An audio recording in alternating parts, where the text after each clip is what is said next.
area and she's not a techie, and her 13-year-old son said, "I know, Mom, I'm going to make you a site and put it all in Flash. And even worse, it's all going to be graphics and not even text in Flash." And she put her heart into this content, and we're not serving it, we're not ranking it.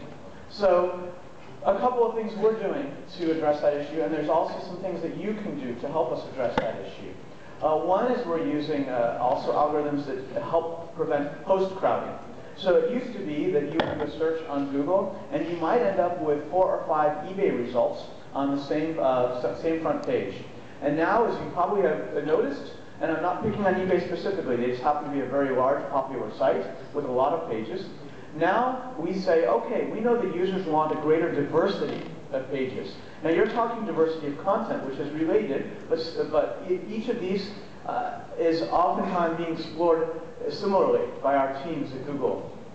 So another thing we're doing aside from post-crowding protection, we're also crawling the web more effectively. So we're better able to understand when people have made sites that were originally inaccessible to Googlebot. We are now better able to crawl JavaScript. We're better able to crawl Flash, to crawl and index and understand.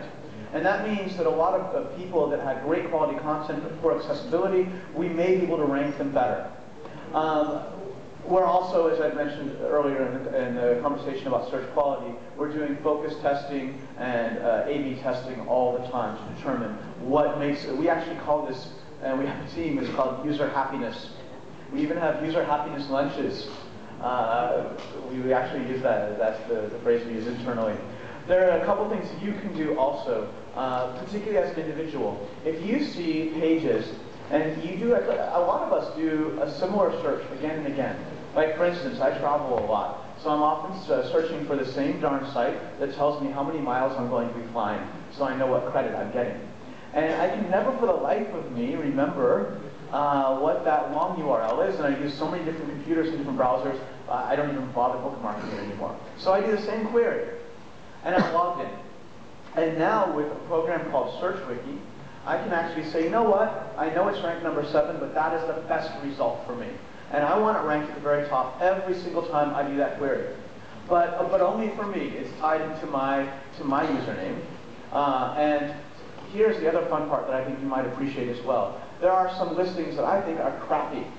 Now, if they're really spammy, then I have a little chat with Matt and I say, hey, look at this. We need to take care of that. But if it's just simply I don't like the result, using SearchWiki, we click the little X. I click, each individual user can click that little X and prove that result will never be shown to me again for that query. And so we are, through SearchWiki and through other efforts as well, increasingly empowering each individual user to stress what results are right for him or her.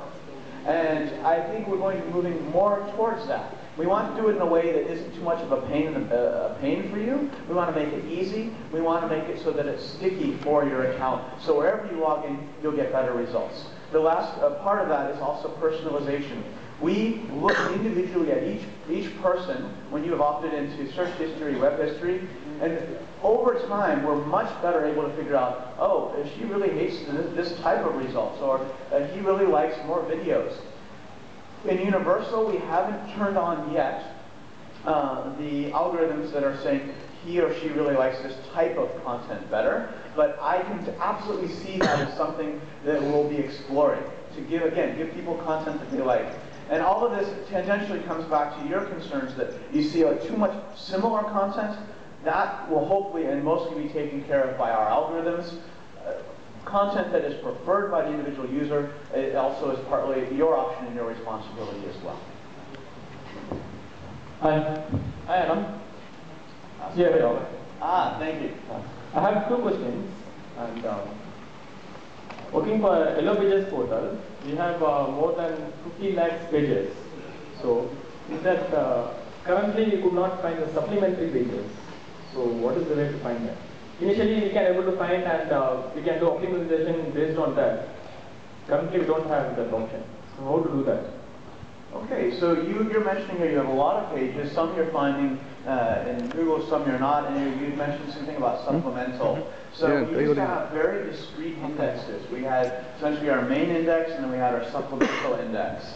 And the supplemental would be used for those pages which we still wanted to keep around because they had potentially useful content, but they weren't highly in demand, or we didn't perceive them to be as important or as likely to be in demand as the stuff in the main index. I mean, even, and this is, I know it's crazy for us to fathom, but even Google has limited resources, limited crawling, storage, and distribution resources. And so at the time, the supplemental index was our way of saying, well, we either can just throw away the rest of the pages and we don't have room to store and serve these pages, or we can put them into a secondary index and actually save an enormous amount in storage because of the way